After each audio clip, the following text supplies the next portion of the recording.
শেখ হাসিনা পালিয়ে গেছে, শেখ হাসিনা নাই, শেখ হাসিনা চলে গেছে, শেখ হাসিনা পালায় না। কিন্তু অনেকদিন তো হয়ে গেল, আপনার দেখাই তো পাইলাম না। আপনার কথা শুনে মনে হচ্ছে আপনি কখনোই পালান না। তাহলে এখন কোথায় আছেন?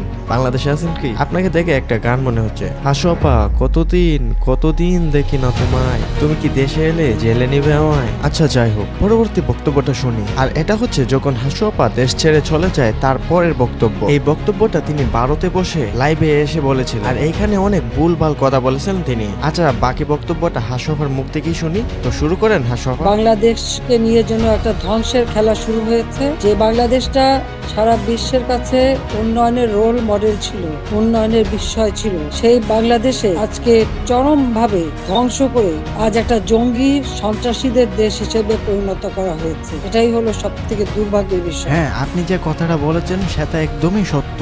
আপনি যখন ক্ষমতায় ছিলেন তখনই এই অবস্থাটা ছিল, কিন্তু বর্তমানে এই অবস্থা এখন আর নেই। এদেশের যে চক্রান্ত করা হয়েছে তার শিকার আজকে সমগ্র দেশ।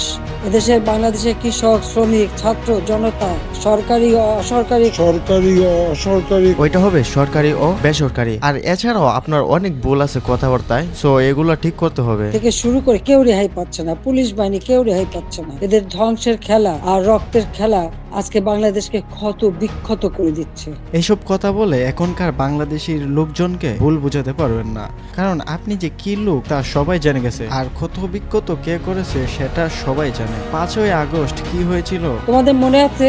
আরে আমাদের মনে থাকবে না, এটা পুরো পৃথিবীর মনে থাকবে। তার থেকেও বেশি মনে থাকবে আপনার। 5ই আগস্টে তো অনেক কিছু হয়েছে, কিন্তু এর আগে কত কি যে করেছেন আপনি তা এখনো জনগণ জানে না। জানলে হয়তোবা আপনি ইন্ডিয়াতেও বেঁচে থাকতে পারতেন না। এখন একটা মজার কথা বলি, আপনার ভাষণ শুধু জনগণ শুনে মজা নেওয়ার জন্য, আর যারা সিরিয়াসলি শুনে তারা হচ্ছে আপনারই কিনা গোলাম, মানে ছাত্রলীগ, আওয়ামী লীগ। আর আপনি দেশে আসতে পারবেন না এটা সবাই জানে, তাই এইসব বক্তব্য দিয়ে কোনো লাভ নেই। আর যদিও দেশে আসতে হয় তাহলে আসতে হবে ফাঁসিতে মরার জন্য।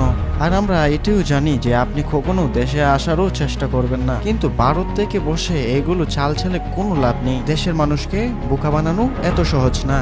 আমাদের মুক্তিযুদ্ধের ইতিহাস, আমাদের গৌরবের ইতিহাস, আমাদের বিজয়ের ইতিহাস, এই ইতিহাসকে মুছে ফেলতে পারবে না। আমি জানি এটা মুছে ফেলার চেষ্টা হচ্ছে, সংবিধানকে ধ্বংস করা, জাতীয় পতাকা ধ্বংস করা, অনেক চেষ্টাই করা হয়েছে। লাখো শহীদের রক্তের বিনিময়ে যে পতাকা পেয়েছি, যে সংবিধান পেয়েছি, যে স্বাধীনতা পেয়েছি, তা ওই কয়েকজন বুলডোজার দিয়ে ভেঙে ঘুরিয়ে দেবে এ শক্তি তাদের হয়নি এখনো। এটা তাদের দুর্বলতার প্রকাশ। একটা দালান ভাঙতে পারে, কিন্তু ইতিহাসকে তারা ধ্বংস করতে পারে না। ইতিহাস কিন্তু তার প্রতিশোধ নেয়, এটাও তাদের মনে রাখতে হবে। আপনাকেও 5ই আগস্টের ইতিহাস মনে রাখতে হবে, এটা ভুলে গেলেও কিন্তু হবে না।